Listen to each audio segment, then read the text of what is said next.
这样吧，哀家呢再给你一个机会，哀家出3个题目，你要是答对了，就免去这50手板。考试啊？奴婢最怕考试了，能不能不考试啊？你这个小丫头啊，又怕死，又怕挨打，又怕考试，那怎么着？那是挨杀头呢，还是挨打呢？还是应考试呢？那还是应考吧。不过太皇太后，您出的问题会不会根本就没有答案啊？哎呀，哀家怎么用这种方式来对付你这个小丫头啊？哀家出的题目是有答案的。是，太皇太后息怒，是奴婢小心眼儿了。那请太皇太后出题吧。好，这第1道题呢，你要用一根绳子，把这块冰从这个碗里挪到那个碗里。这么简单啊？不简单，条件是不能用这根绳子拴住这块冰。那我可以用其他的东西帮忙吗？可以呀，但是只能用1只手，这只手呢还不能碰到那块冰。皇祖母，这也太难了吧？这只能用1只手，又不能接触这冰块，那怎么用这根线把这个冰块挪到那个碗里去啊？皇上啊，若是这丫头认输的话，哀家就让李总管给你做个演示。可是这50手板，你就着实的挨上了。皇祖母，这奕欢手上还有伤呢。那伤好了再打。皇祖母，这个奕欢要是实在办不到，能不能看在孙儿的面子上，给他换1道题啊？哀家是一再让步啊，已经给皇上足够的面子了。皇上，不用再替奴婢求情了，奴婢已经想到办法了。真的？你确定啊？请太皇太后跟皇上给奴婢一点时间，奴婢要去拿1样东西。可以呀，不过你得快点儿，不然的话这块冰就化了。谢太皇太后，奴婢告退。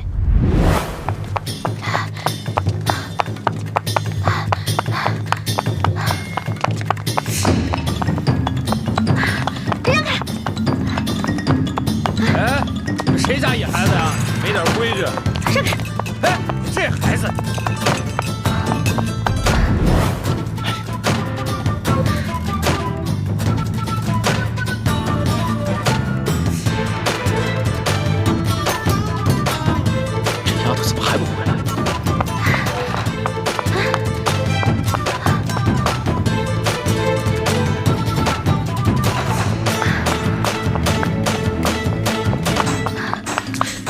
冰都快化了，你想出来办法没有？奴婢想到办法了。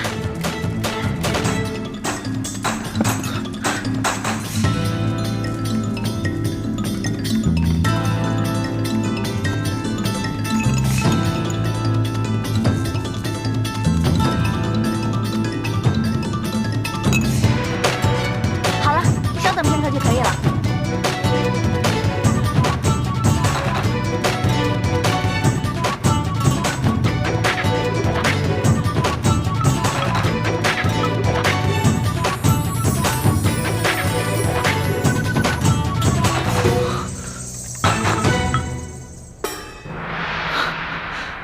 这丫头，没想到居然用这个法子。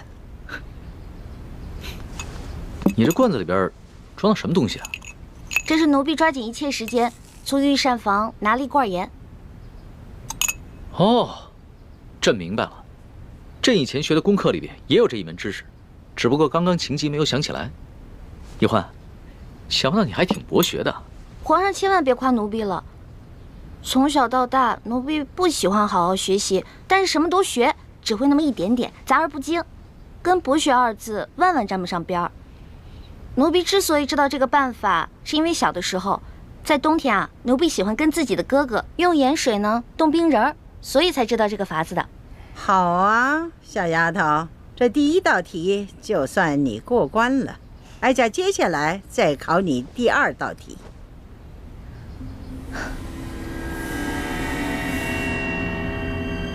你数数，横着数多少，竖着数多少，一共多少个铜板？数数。回太皇太后，横着数有4个，竖着数有5个，一共是8个铜板。好，你就从这8个铜板里头拿出1个铜板来，把这2列铜板变成都是5个。啊？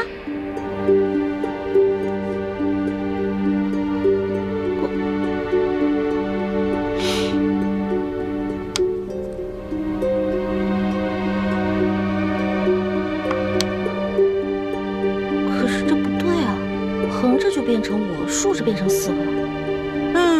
哀家给你1炷香的功夫，你要是再猜不出来，那就算你输了。完了！小的时候，奴婢不想好好学习，老在师兄师姐面前捣乱，而师傅们总是吓唬我，把戒指高高举起，轻轻放下。这下好了，以前没挨多少打，现在又全给补回来了。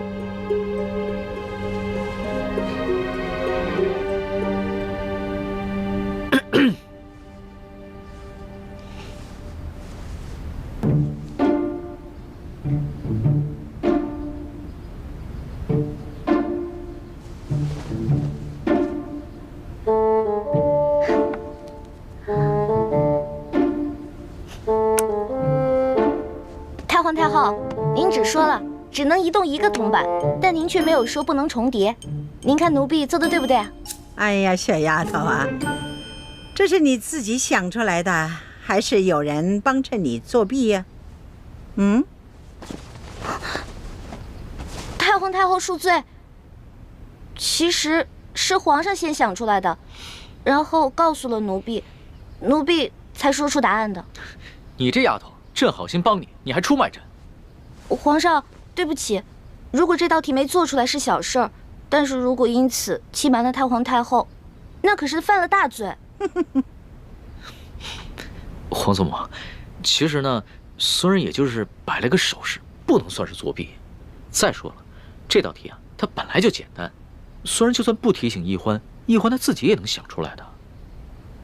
你这易欢小丫头，她若是不承认，你皇上也不承认，那哀家再怀疑也逮不着你们的把柄罢了。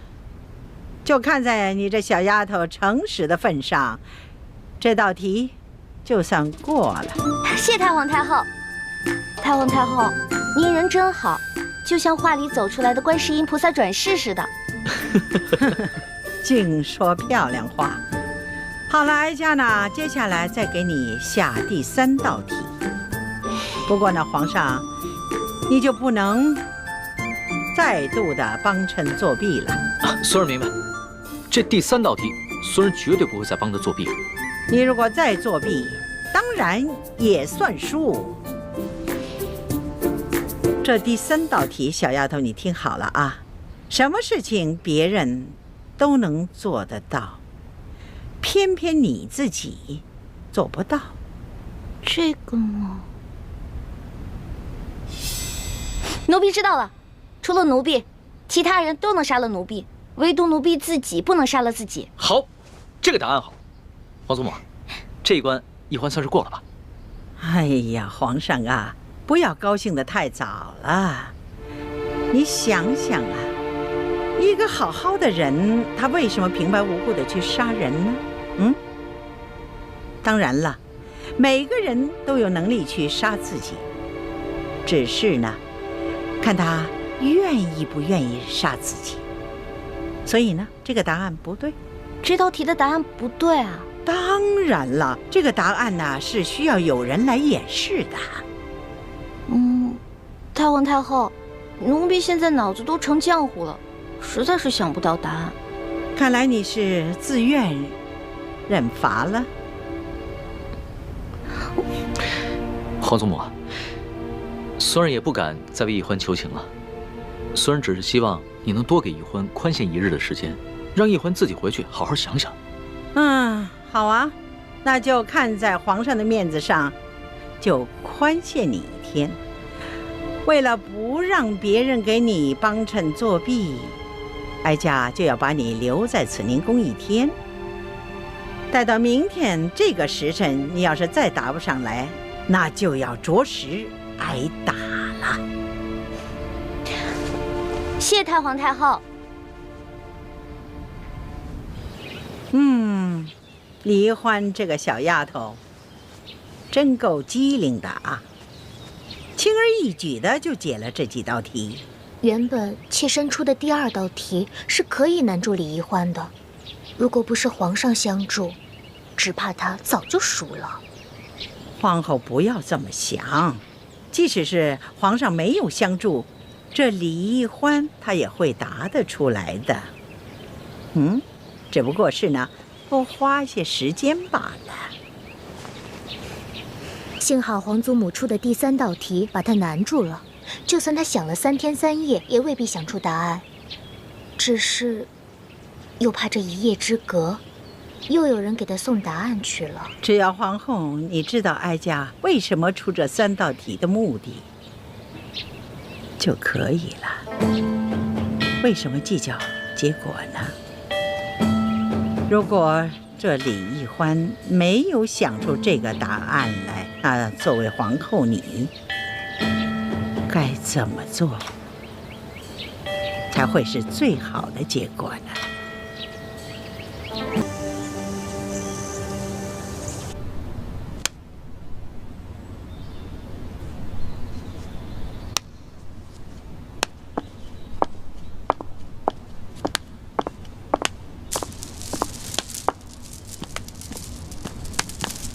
太皇太后吉祥，皇上吉祥，皇后娘娘吉祥。罢了，这答案有没有想出来？太皇太后，奴婢脑子实在太笨了，所以到现在答案还没有想出来。哦，那你可得要抓紧啊，这转眼就要正午了。不好意思，雷龙小弟，5时一到，我就会马上逃出宫去。我们也许就再也见不到面了。太皇太后，您跟皇上在这，奴婢实在太紧张了，能不能到门口去想啊？哀家准你了。哀家倒要看看你这小丫头还能耍出什么小花样来。奴婢绝不敢耍花样，多谢太皇太后，奴婢告退。慢着，奕欢，外面日头大，朕赏你一把扇子。以免你那小脑袋瓜子被晒伤了，更想不出来了。多谢皇。等等，那扇子上有皇上新题的字吧？拿给哀家看看。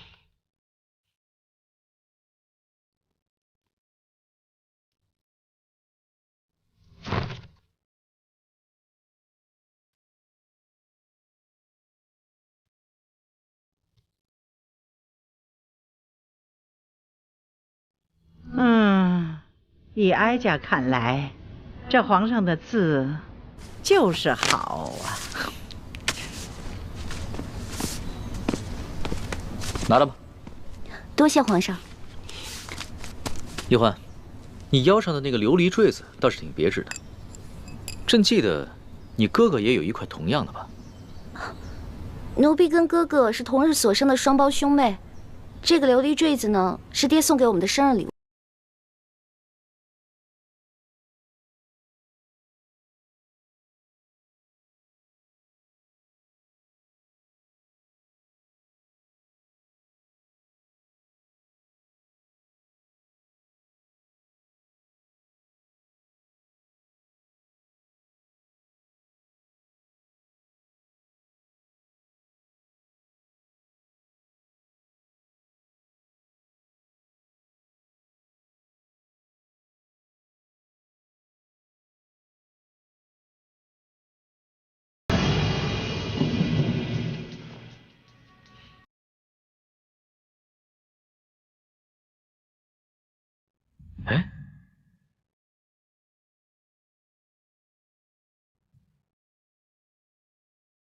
哎，还真是。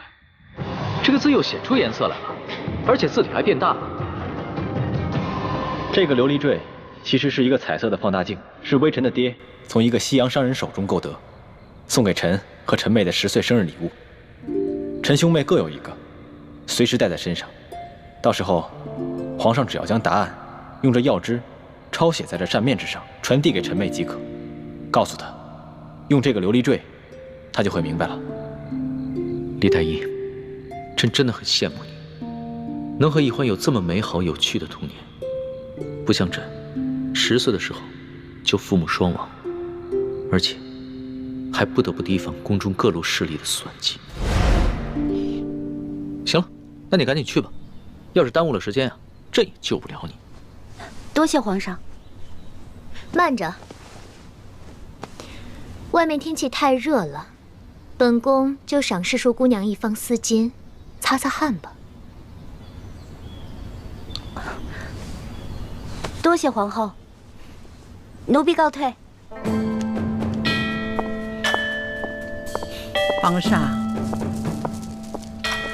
皇上好像一点不为这小丫头担心呢。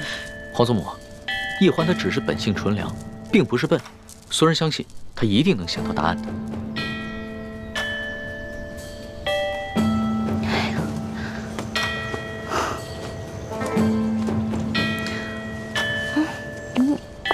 皇祖母小心。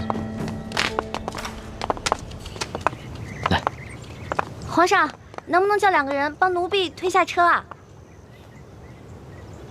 走了。这谢皇上，你们2个帮我推下车。哎，你扶我一把。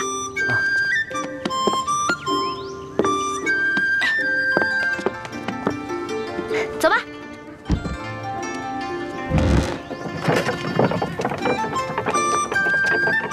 好，停。来，放下。那个，你再来扶我一下。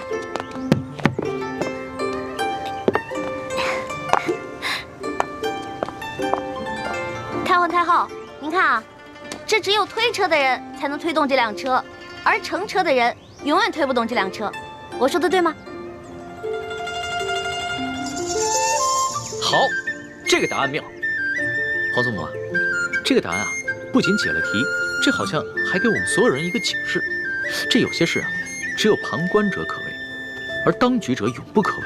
是啊，皇上你也应该明白了，这丫头可不像你说的那是个傻丫头，可是聪明着呢。你可不能当局者迷呀。皇祖母说的是，孙儿谨记皇祖母的教诲。真没想到，这个李易欢居然如此聪明。你赐给她的那个丝巾，最后看了吗？妾身昨晚在听到皇祖母的一番话后，将这第3道考题的答案画在了丝巾上。她先答出题后，才打开丝巾看到了答案。你果真聪明，哀家一点你就通啊！你的相助啊，皇上和李易欢是心知肚明的，尤其是皇上对你的大度会暗中感激的。皇后啊，只是个名分，你必须攥住皇上的心，你的地位方能稳固。多谢皇祖母提点。义父，叔父不当差的时候，时常爱去城郊的镜湖钓鱼散心。你可以到镜湖附近等着，找机会跟他相认。好，到时候我就假装跟他邂逅，绝口不提你和易欢。好，那我就预祝义父跟叔父顺利相认。但愿吧。这么多年过去了，我真不知道，乍一看到我这个亲哥哥出现在面前，他会是什么反应。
传家，你现在吹的是什么曲子啊？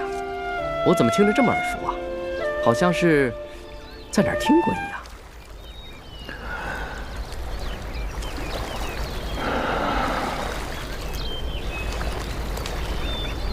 这个曲子是我家乡的小调，名字叫做《忆亲人》。忆亲人？我只是觉得这个曲子这个旋律有点耳熟，什么名字我倒是记不得。这首曲子是我老爹在世的时候最喜欢吹的，我的弟弟也特别爱听。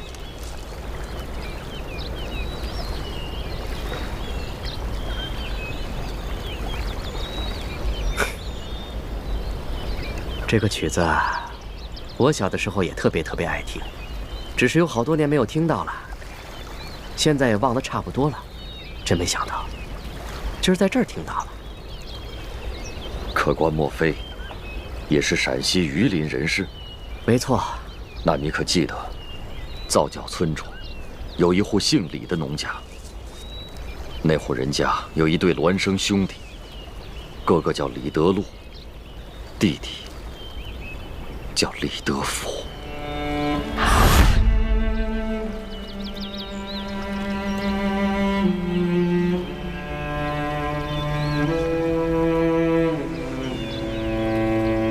你是？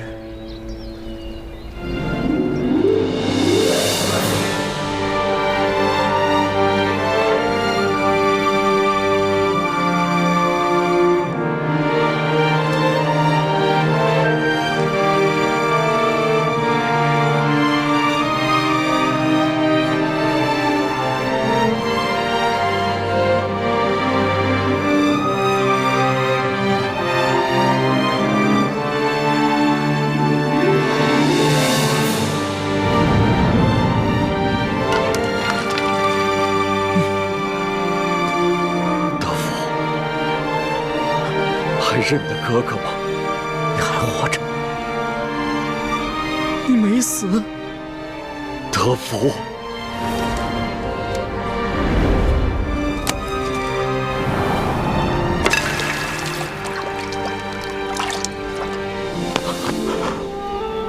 德福，真没想到，哥哥在有生之年还能再见到你。我原本以为你早就不在人世了，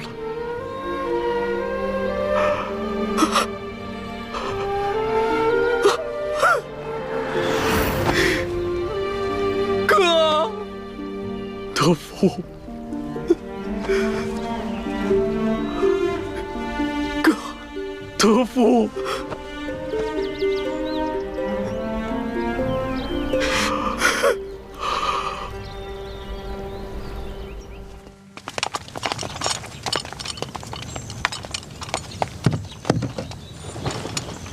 哎，是寿姑娘。索大人，什么事儿这么着急啊？我告诉你啊，我在这鳌拜府当中又发现了一间小小的密室，这打不完的解药说不定就藏在里面。可是这些工匠呢，笨手笨脚的打不开那个机关。我想这怎么办呢？我想来想去，就想到了史淑姑娘你。我也不知道能不能打开，但是我去试试吧。哎呀，太好了！快请吧，走。大哥可成家了，嫂子可贤惠，有几个子女？成家了，有3个孩子，2儿1女。至于你嫂子，她早已不在人世了。是啊，这世道原本就不太平，又有几家人能够骨肉相守的？大哥即便如此不幸，也比小弟强多了。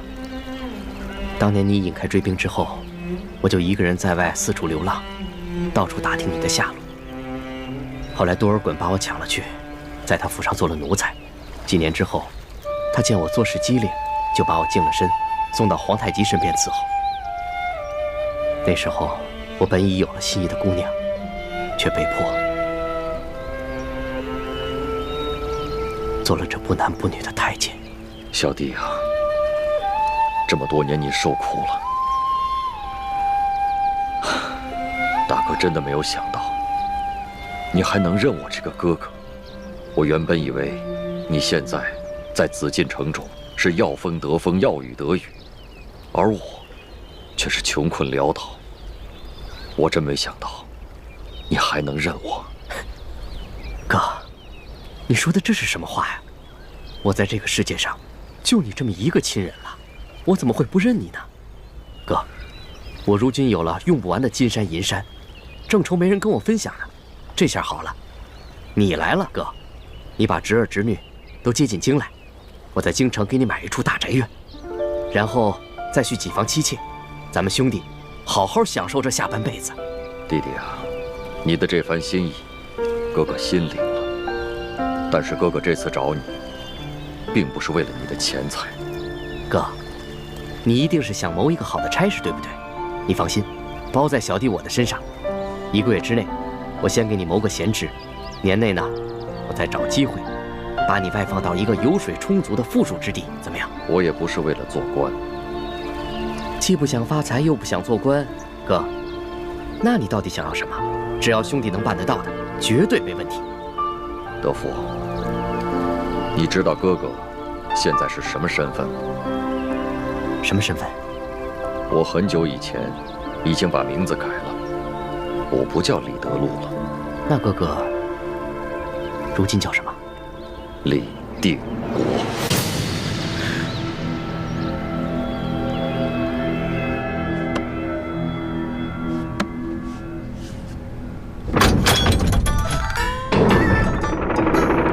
累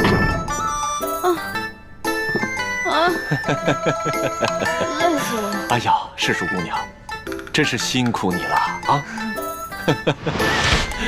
左大人吃。左大人，我查看一下。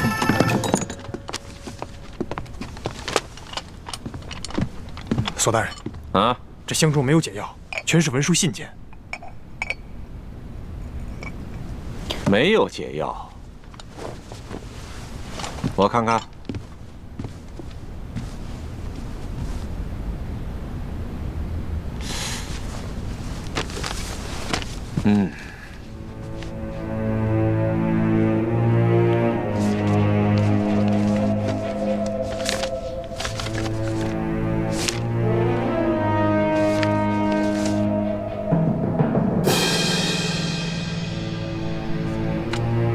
纳赛，在。把这2个箱子给我封起来，抬进宫去，呈给皇上。德福，你可愿意跟哥哥一起共干一番大事业，光复我大明王朝？德福，你倒是说话呀！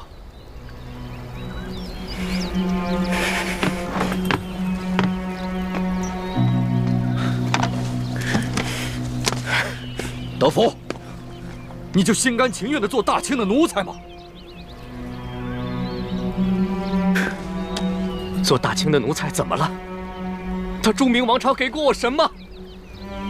杀死了我的爹娘，饿死了一整村子的人，害得我们骨肉分离，逼得我走投无路，只能在死尸堆里面抛尸的。后来还被迫做了这不男不女的太监。我辛辛苦苦了30多年，我苦熬了30多年，如今你却让我为朱氏的后人去冒杀头的危险。德福，你听我说。我不听。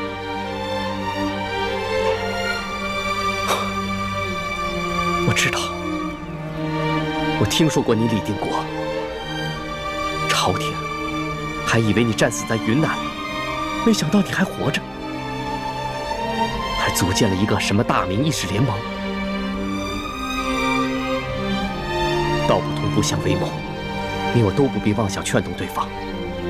我只有一句话：你若做回李德禄，那你还是我大哥，我愿与你共享荣华富贵。但你若坚持做你的李定国，那你我就当彼此早在40年前都死了吧。弟弟，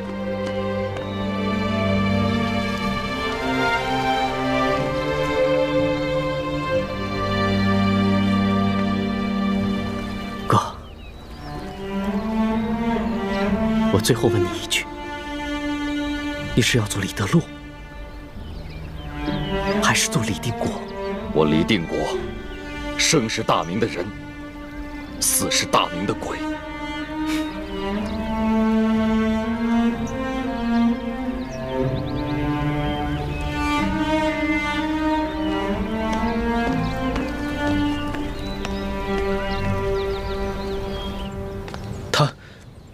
他就这么走了？我还指望着能从他那里打听到有关鳌拜内奸的消息。义父，那我们现在该怎么办？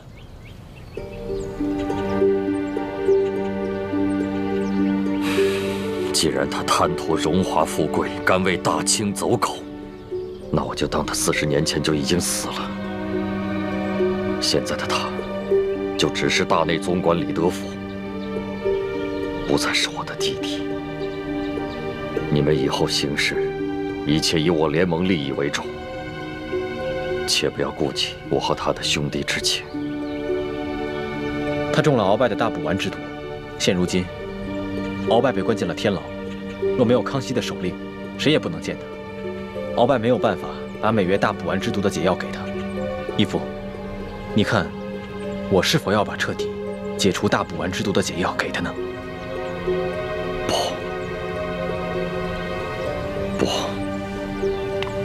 不能彻底帮他解脱。你在宫中多次试探他，以他的心机，这次我跟他相认，他多半会怀疑到你。万一鳌拜供出他来，那他极有可能出卖你跟奕欢，甚至出卖我这个亲哥哥，来将功赎罪。那义父的意思是？眼下只能利用大补丸来控制他，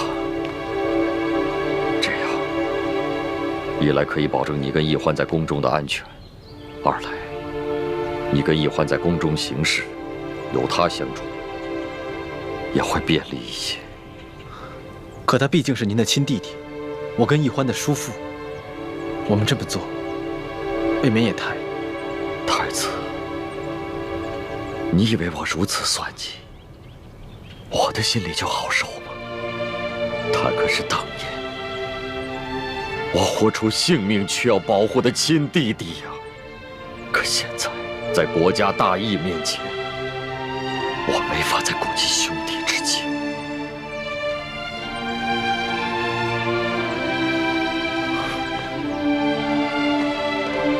朱慈轩代表朱氏所有人和逝去的列祖列宗，多谢晋王大义。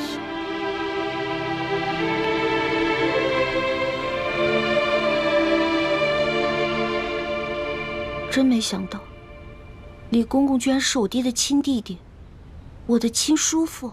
是啊，李公公为人圆滑自私，和义父完全是心性相反的两个人。可是朱哥哥，虽然李公公这个人圆滑自私，但是他是我爹的亲弟弟，我的亲叔父。他虽然不肯投靠我们，但是他也没做什么出卖我们的事情啊。我爹让咱们拿大补丸的事情去威胁他，我怎么觉得心里过意不去呢？其实，我心里也过意不去。不过既然义父吩咐了，我们也只能执行。有时候想想我爹也真够冷血的，他居然亲手射杀了我娘，那可是为他生了3个孩子的结发妻子啊。当时他还射了我一箭，还好我身上有个玉佩，要不然，我早就没命了。环妹，你千万别这么说，若是让义父听到了，他该有多伤心呢？义父也是迫不得已，舍小我取大义，就像古时候舍弃自己的亲生儿子而救护赵氏孤儿的义士程婴。可我从来不觉得程婴做得对啊，为什么他的儿子要替赵氏孤儿去死呢？2个孩子的命难道不一样重要吗？从小我一直不明白，为什么我爹总觉得你跟你父皇的命要比我跟我娘的命更重要？越说越不像话了，这就是君臣父子伦理纲常。你记住了，这话千万不能让义父听到。知道了，我这不偷偷跟你一个人说吗？我知道我说这些话大逆不道，以后不说行了呗。哎，千万别跟我爹说。你知道就好，欢妹，你记住了，平时再怎么任性，再怎么胡言乱语都没关系，唯有这些有违伦理纲常的话，千万不能再说了，知道吗？哦，你怎么跟龙小弟一样啊？严肃起来让我心里特别害怕。不跟你说，我要去找我龙小弟玩了。欢妹。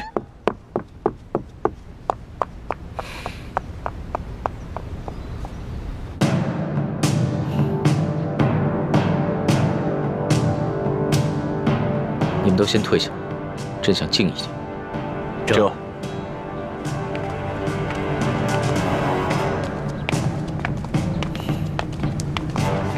龙小弟，你也退下吧。今天怎么了？连龙小弟也这么严肃？你说什么？没什么。那奴婢告退了。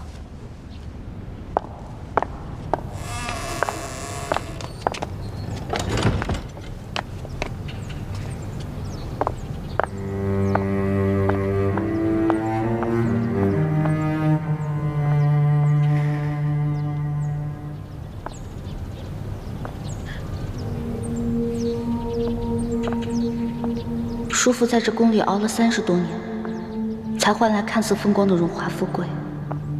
而我爹，他为了光复朱明王朝，不惜杀妻灭女，戎马一生。我这一生啊，可不能像这兄弟2个一样。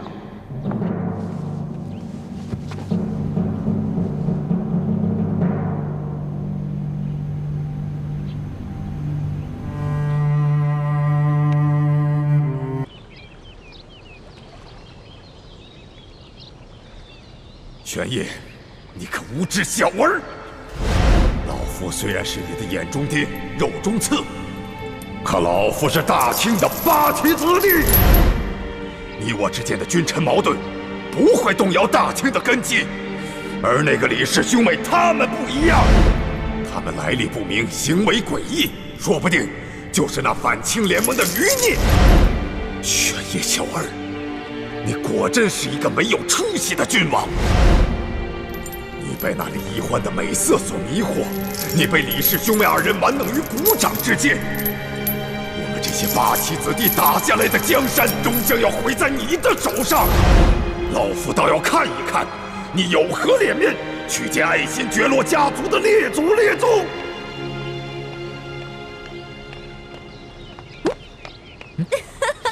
我在这儿呢。龙小弟，你干嘛呢？一个人看着前面发呆？ 朕就是想起来那一日探监，鳌拜所说的话。鳌拜说什么了？他说啊，其实早在朕行动之前，他就已经知晓了朕的计划。有人向他泄了密。泄密？谁会跟他泄密啊？他说这个人就是你哥哥。怎么可能啊？鳌拜这个人啊，这个时候还不忘挑拨离间，真讨厌。龙小弟。 你不会上他的当信了吧？朕有那么笨吗？那就好。我呀，本来是鳌拜精心安插的一颗棋子，他一边用大补丸威胁我，一边又假惺惺的让我做他的干女儿，软硬兼施。所以啊，他万万没有想到，到最后我会帮你一起对付他。他心里啊，肯定恨透我了。老大，你说的这些啊，朕都明白。 不过你究竟是什么来历？我就是李欢啊，也是你的笔墨诗书小丫头啊。你知道朕问的是什么？朕想知道的是，你和你哥哥究竟是何方人士？你们的出身，还有你的那些师傅们，为什么会教给你们这么多的学识技艺？你看，你说不会上当，但是现在还是在怀疑我们，对吧？ 朕哪有怀疑你们呀？朕不过就是起了好奇心罢了。龙小弟啊，你不知道，我们这些跑江湖的呢，有跑江湖的规矩，尤其是我那些师傅们，都是不愿意做官的隐士。师门有师门的规矩，我不能透露。我要讲细腻，但同时，我又不想骗你。这样吧，如果你相信我们兄妹，那我们就留在宫里。 为你效力，但如果你不相信我们兄妹的话，那我们就离开紫禁城，再也不出现在你面前，可以了吧？老大，朕不过就是随口问问，你要是不愿意回答就算了。用人不疑，疑人不用，朕自然是相信你们兄妹的。这鳌拜啊，本就在宫中安插了许多奸细，极有可能是上次给朕下毒的那个内侍向鳌拜透露了秘密。鳌拜不过是想嫁祸到你们兄妹身上罢了。你放心吧，朕一定不会中了鳌拜的挑拨离间之计的。还是你大气。老大，你的手伤还没好，这段时间啊，你就好好待在永乐斋休息吧。这山西大旱，朕还要忙着处理赈灾的事宜，还要清理鳌拜的余党，所以可能就没那么多时间陪你了。我知道了。今天康熙盘问你我的身世，显然是听了鳌拜之言，对你我已经起了防备之心。所以你以后一定要谨言慎行，千万别露出破绽。你不要幼稚地认为他真的会把你当成是老大，当成是朋友。可是龙小弟他说了，疑人不用，用人不疑，他是相信我们兄妹的。这话也就只有你会信。康熙8岁登基，在这风云诡谲的皇宫当中能够顺利长大，如今又不动声色地收拾了鳌拜，他的城府之深，远非你我可以想象。他对你我好，就像我们对他好一样，不过是为了利用而已。小师妹，大师兄说的对啊，虽然你是冰雪聪明的孩子，可是也太容易轻信别人了。你忘了康熙以前是怎么骗你的？徐姐姐，没想到他身为皇上，居然撒那么荒唐的谎。皇帝就不会撒谎了吗？皇帝是全天下最会撒谎的人，否则如何骗得所有人都臣服于他呢？龙小弟，你对我真的也只有谎言和利用吗？索图，臣在。奕欢不肯告诉朕他的来历，你怎么看？回皇上的话，像奴才和明珠这样的大臣府中，都养着一些幕僚人士，其中也不乏有一些江湖上的能人异士。这些人从来对师承来历不肯明言，显得高深莫测。这可能也是他们江湖人士的一种潜在的规矩吧。奴才也从来都很少刨根问底，只是择其长处而用之，择其短处而易之。你说的有道理。正所谓英雄不问出处，全看用人之主如何驾驭。是啊，皇上，您说的是。奕欢能坦然直言，也总好过他编一些谎话来骗朕，对吧？是啊，皇上，奴才以为这鳌拜所说的话，用意都是挑拨离间。李氏兄妹是否有异心，那日久自可见人心。以皇上您的圣明，那是一定会察觉得到的，而且奴才也会悄悄地在暗中注意着他们。好。对了，鳌拜所言，只能你与朕2人知晓，切不可外泄，尤其不能让太皇太后知道了，更不能让李氏兄妹察觉，明白吗？这奴才明白。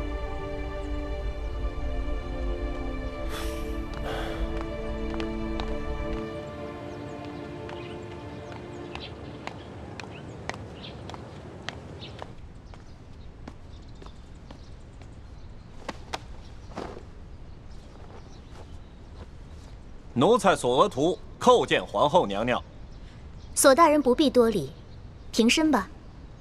谢皇后娘娘。你们都下去吧。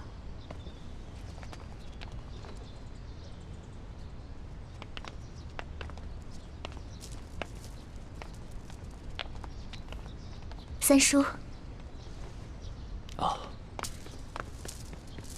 三叔，那个李奕欢究竟是什么来头？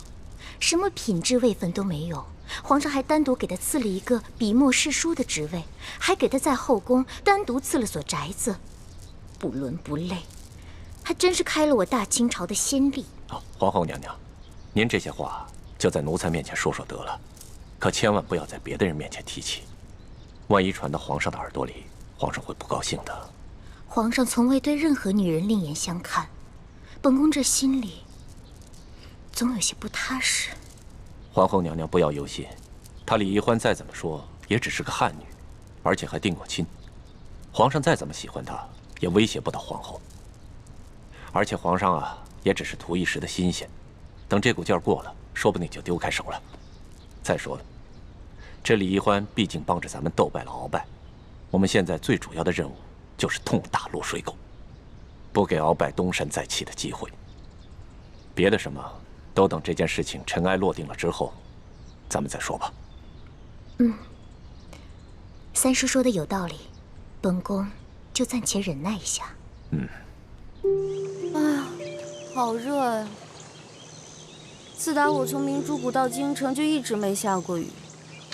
这天热得太不正常了，连荷花都受不了了。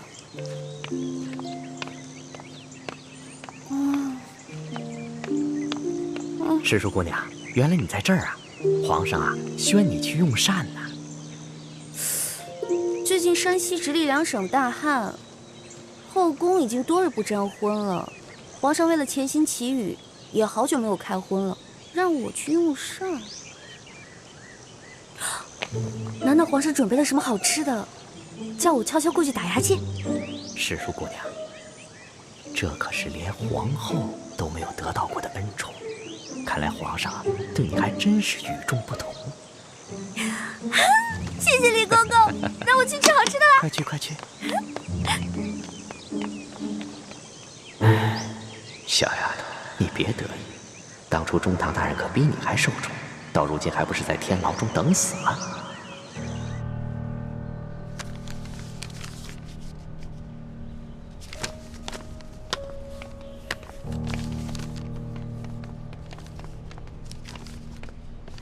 皇上，侍书姑娘来了。皇上，奴婢给皇上请安了。这些天是不是馋坏了？过来吧，看朕给你准备什么好吃的。哇，烤鸭！哇，哈喇子都快流下来了。刚刚看你行礼的时候还学得中规中矩的，一见到吃的就原形毕露了。切，民以食为天嘛。皇上前段时间下旨，这后宫啊，除了太皇太后还有几位老太妃以外，其他人饮食都要撤去金银器皿，直到上天垂怜降下甘霖。可是这是怎么回事啊？我们一个个饿得眼睛都发绿了，皇上你倒好，独占一只烤鸭备着我们吃。这不是有好吃的就叫你过来了吗？看看都有事。哎，这除了烤鸭以外，你吃的跟我们都一样啊？怎么，在你心中，朕就只能是一个口是心非、不能以身作则的昏君呢？你看，你看，我什么时候这么说的？我才没有那么说呢。这山西、直隶等省接连大旱，饥民遍地，朕也有言在先，天子要与庶民一样，同甘共苦，所以，朕只有这些清粥小菜了。侍书姑娘，您这几日在永乐斋养伤不知道，皇上啊，其实跟大家一样，素衣素食的。太皇太后啊，实在看不下去了，就下了一道懿旨，今天给皇上加了一道菜。这不仅是太皇太后的懿旨，也是太皇太后对朕这个孙儿的一片慈爱之心。朕不忍负了他老人家之意，也不愿意违背自己祈雨的诚心。朕第一次见你的时候，你就特别爱吃烤鸭，所以就特意把你叫过来，让你替朕把这盘烤鸭吃了。皇上，你都瘦了。你的注意力终于从这烤鸭身上转移到朕身上了，能不能别取笑人家呀？那朕瘦了，你心疼吗？心疼。皇上是龙嘛，饿坏了龙体，那还得了啊？现在没有外人在，朕更喜欢听你叫朕龙小弟。龙小弟，不然咱们俩把这盘烤鸭一人一半给吃了吧？那可不行，朕是在神灵面前发过誓的，要一直戒食荤腥，直到天降甘霖。朕可不能违背誓言，欺瞒神灵啊！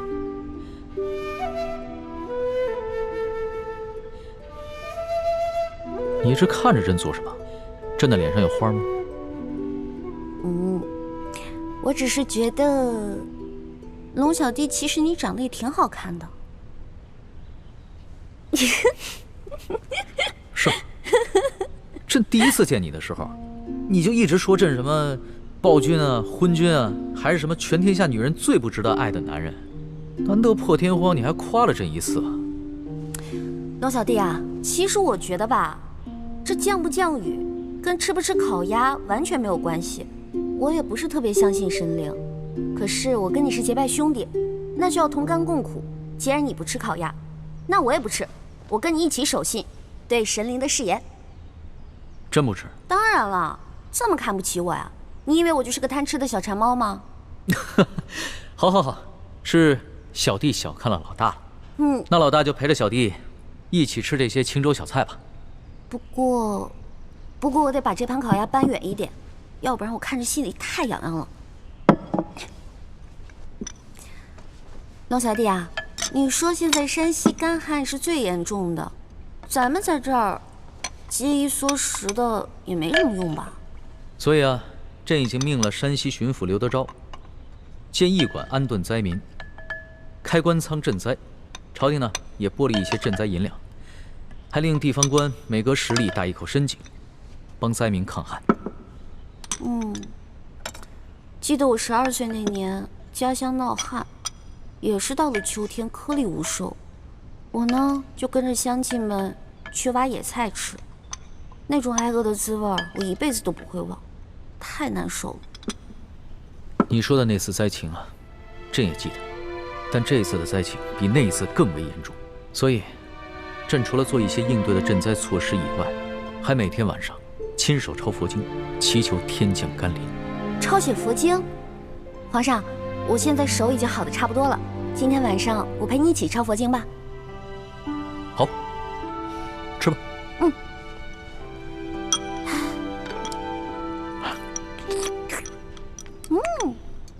好吃。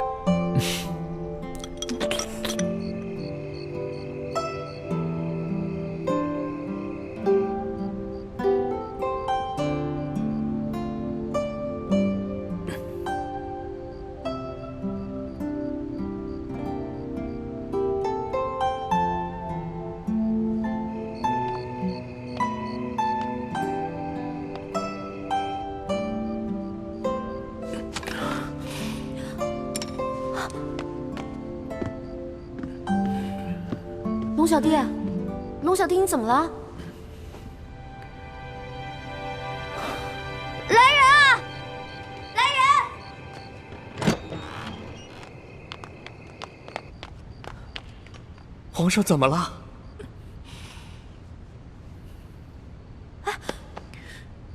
这手怎么了？皇上，您可要保重龙体呀！世淑姑娘，您快劝劝皇上吧。皇上他说，天下大旱，这都是他的过错，他要责罚自己。您看他抄的这些佛经，那都用的不是墨，都是用自己的龙血呀。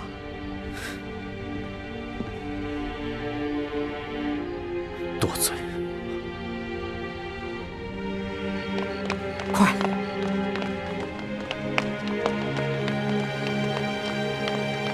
快点！李公公，李太医，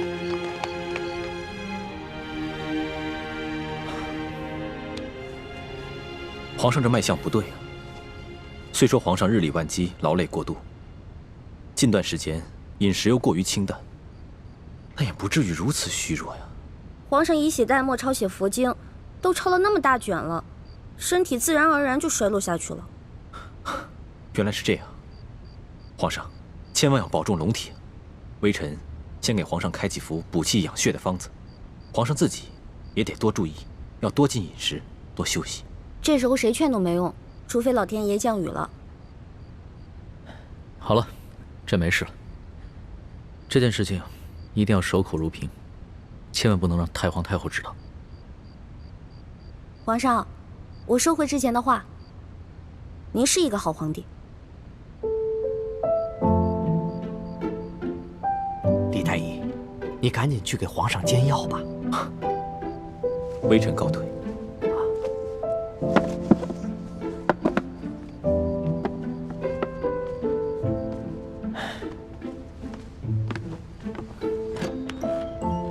老大，你的立场怎么不坚定呢？不过就是刺了个血，写个经，你就说我是好皇帝了？要怎么样当一个好皇帝啊？是这个世界上最深奥的一门学问，哪有那么简单呀？虽然不懂什么为君之道，但是我知道你正在努力的当一个好皇帝，这就够了。有心无力，那也不算是好皇帝。好了，朕得接着努力，写血经了。哎呀，行了，你呀，好生在这歇着吧。我们是不是结拜兄弟？有福同享，有难同当。你不行了，我上。虽然我的血没有你的龙血那么珍贵吧，但是我的心跟你一样虔诚。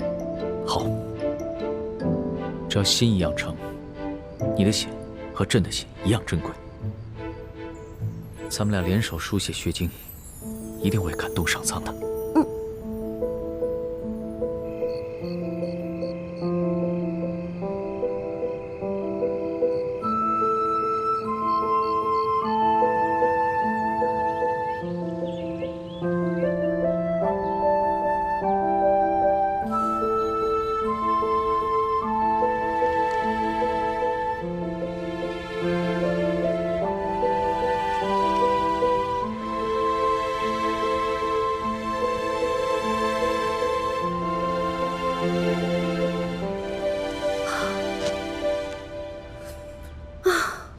终于写完了，大功告成。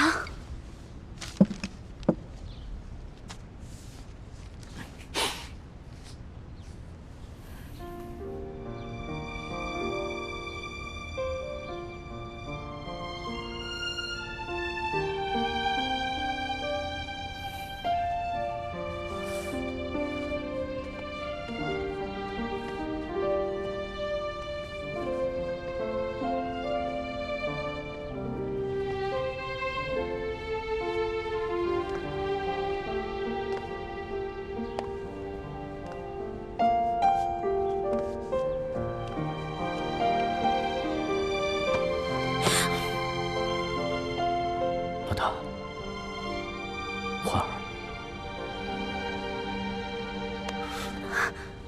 龙小弟，你看，我用血抄的，全都抄完了。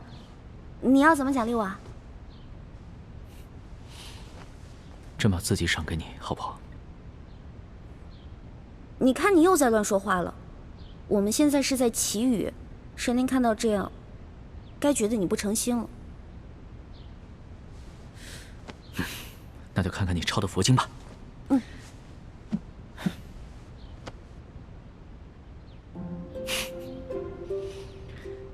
老大呀，老大，我终于知道为什么那日在第一酒楼你不敢往墙上题字了。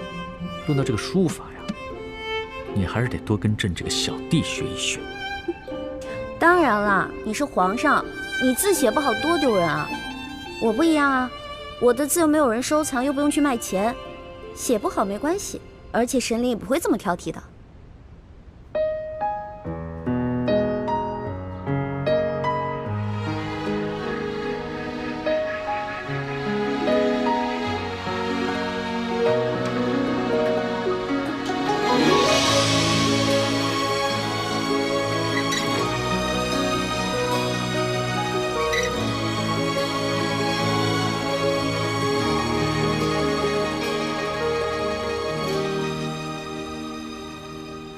清晨的风吹如花，落入尘世的繁华。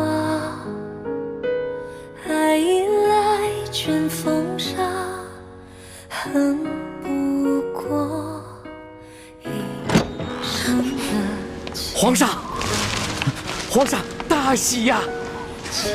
下雨了，下雨了！走。穿雨中的他，这一生月光花，能否带他舍得心归家？愿做他掌上的明珠。献上我纯真的祝福。明月照我心，掀起迷雾，留下无悔的情愫。玉环，上苍一定是听到朕的心声了，一定是咱们的血书佛经，一定是这些感动了上苍。朕要谢谢你，这么大的雨，百姓们有救了，我大清的子民有救了。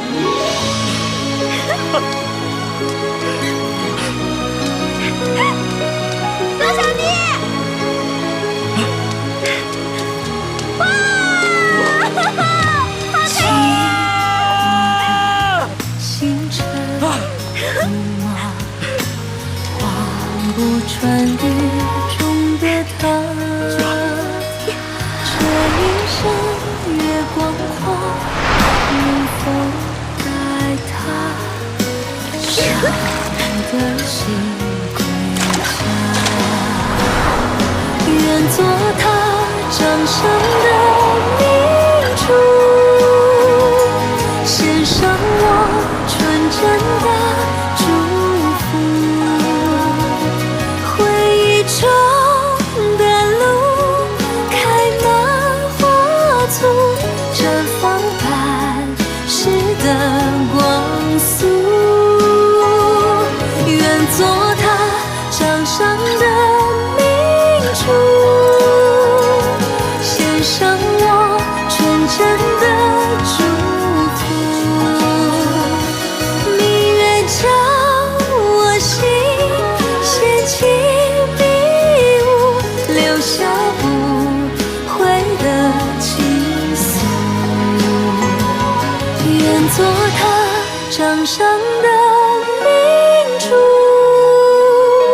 献上我纯真的祝福。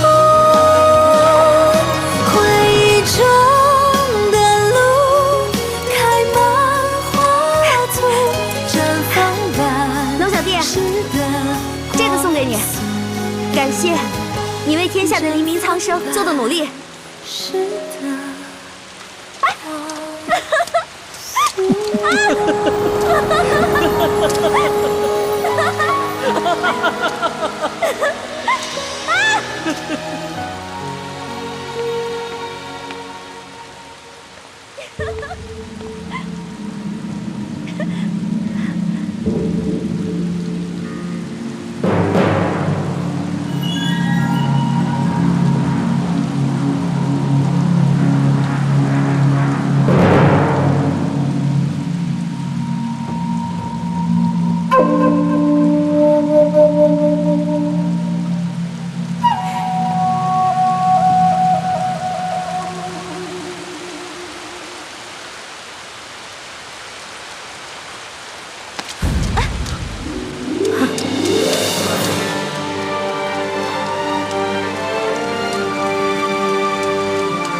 你之前答应过我的，如果我不同意，你不会勉强我的。你不是已经对朕的意见改观了吗？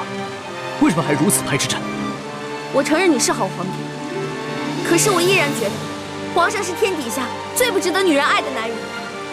就因为你的青梅竹马，他要是再也不回来了，他要是在外面娶了别的女人呢？他不会的。你就那么相信他？这跟信不信他没有关系。就算没有他，我们两个之间也不可能。如果现在你面前的不是皇上，只是你的结拜小弟龙三，你还能接受朕吗？只要你还在这紫禁城里，只要你还黄袍加身，只要你还有着东西12宫的嫔妃，你依然是皇上。我不愿意和许许多多的女人共享一个爱人。好，既然在你心中朕永远支持皇上，那朕现在就下旨要你陪朕。皇上，你平时不是挺稳重的吗？什么时候变得这么小孩子气啊？你不是说过要当好皇帝吗？好皇帝怎么能抢有妇之夫呢？朕现在不想当什么好皇帝了，只想当一个好色的昏君。皇上，皇上，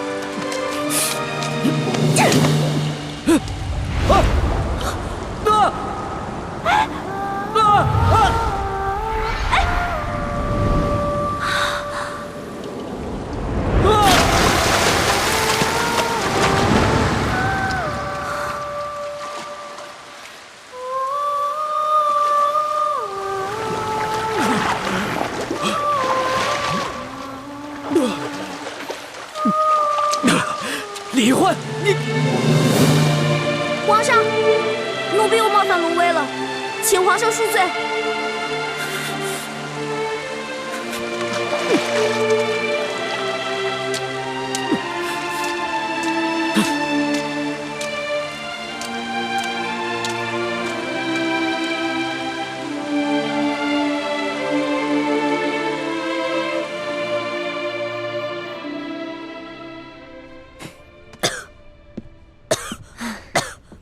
你呀，也真是的。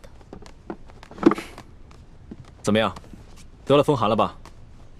谁叫你昨个那么得意忘形的？我怎么得意忘形了？你以为康熙真的是真龙天子？你抱着他，还能遮风挡雨、驱寒取暖？昨天那是误会嘛。好不容易下雨了，当时龙小弟特别兴奋，所以他一抱我，我怎么忍心推开他呀？你知道，我看到你跟康熙在雨中紧紧地抱在一起，我心里是什么滋味吗？朱哥哥，你生气了？可是不是你说的吗？让我接近康熙，顺便打探消息啊。我哪敢生你的气啊？我是搬起石头砸自己的脚。小师妹，自古帝王最无情，还是大师兄对你最痴心啊！你可千万不能被康熙的虚情假意所迷惑呀！我没有被他迷惑呀，我知道，我只是把他当成我的兄弟，当成朋友。再说了，康熙对我也很尊重，很容让的。环妹，你对男女情事还是很懵懂，所以当局者迷。但是我跟倾城看得很明白，如果你再继续留在康熙的身边，但是心里不跟他保持一定距离的话，一定会发生变故的。小师妹，你可千万不能对康熙动心啊，不然不仅是对不起大师兄，对不起师父们，更会让你自己万劫不复啊！徐姐姐，怎么连你也这样说呀？我都快被你们冤枉死了。好了好了，不要再儿女情长了。既然大家已经决定继续留在宫中继续打探，那咱们每个人都必须以大局为重。我知道了，知道了。皇上驾到！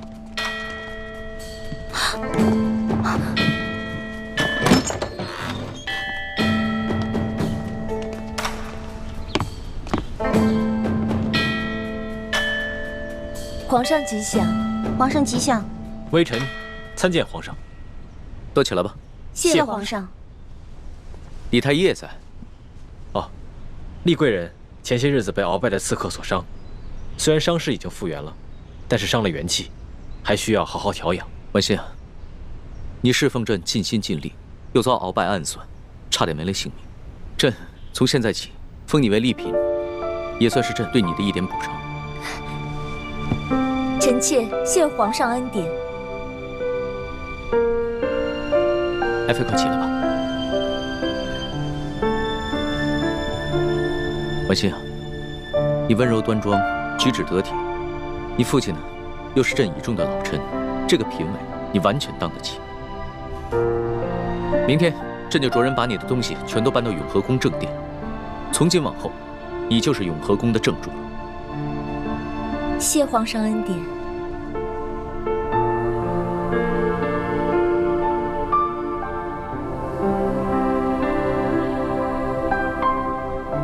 婉心，身体好些了吗？已经好多了，谢谢皇上关心。那今天晚上就由你来侍寝吧。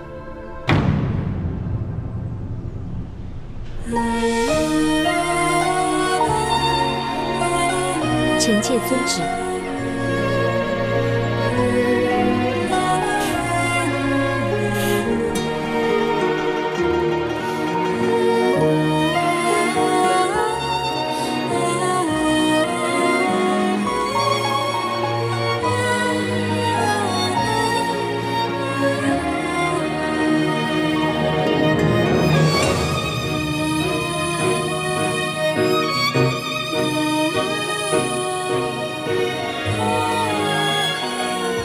以前在明珠谷的时候，我有很多想不明白的事情，现在总算明白了。哇，好好看的衣服啊，给我的吗？不是给你的，拿过来，听话。这件衣服啊，是给你雪姐姐的。雪姐姐，1年前她不是跟六师傅出谷去山西执行什么秘密任务了吗？对呀，她执行的任务啊，就是要打扮得美美的，所以这个是给她做的。执行什么任务可以打扮得美美的呀？我也想执行这样的任务。你呀，什么都学不好，18般武艺样样不到家，哪像你雪姐姐啊，又刻苦又听话，派她出去啊，我们放心。再说了，你跟那舒小姐长得也不像啊。舒小姐？什么舒小姐？我怎么听不明白啊？这是机密，就不要问了啊。知道了。哇，这么多银子啊！四师傅，怪不得他们都说你是咱们明珠谷的财神爷呢，一回来带这么多银子。哎呀，我哪里是财神爷呀？我只不过是个管账的。这些钱呢，是咱们联盟的成员辛辛苦苦挣来的。可是四师傅，咱们既然不缺钱，为什么还要省吃俭用啊？你个小鬼头啊！你瞧瞧你朱哥哥啊，他还是太子呢，平日里不也是照样带头省吃俭用吗？啊？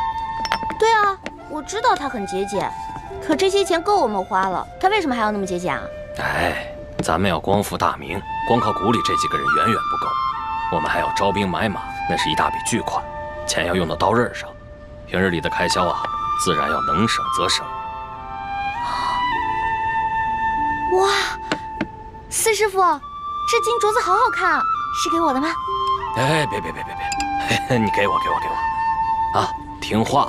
哎，我跟你说啊，本来你是我们未来的太子妃，这谷里的好东西啊，要优先你和太子用。但是呢，你雪姐姐啊，要出外执行特殊的任务，这些东西啊，都是特意买给她的啊。我就知道，这好任务从来不会派给我，就是你们偏心的。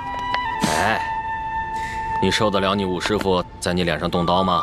啊，把你现在这个样子变成另外一个样子，除了各项武艺，还要练习琴棋书画、歌舞弹唱，你受得了吗？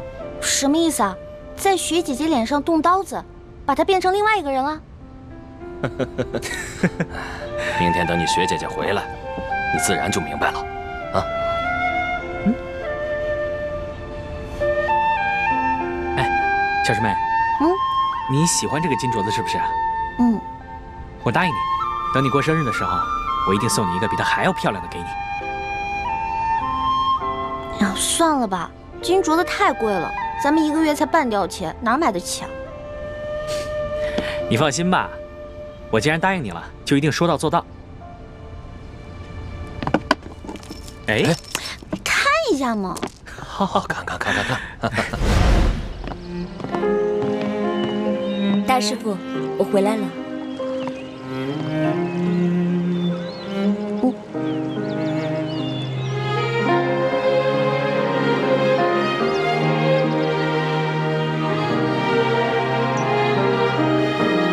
雪姐姐，你怎么跟去年走的时候不太一样了？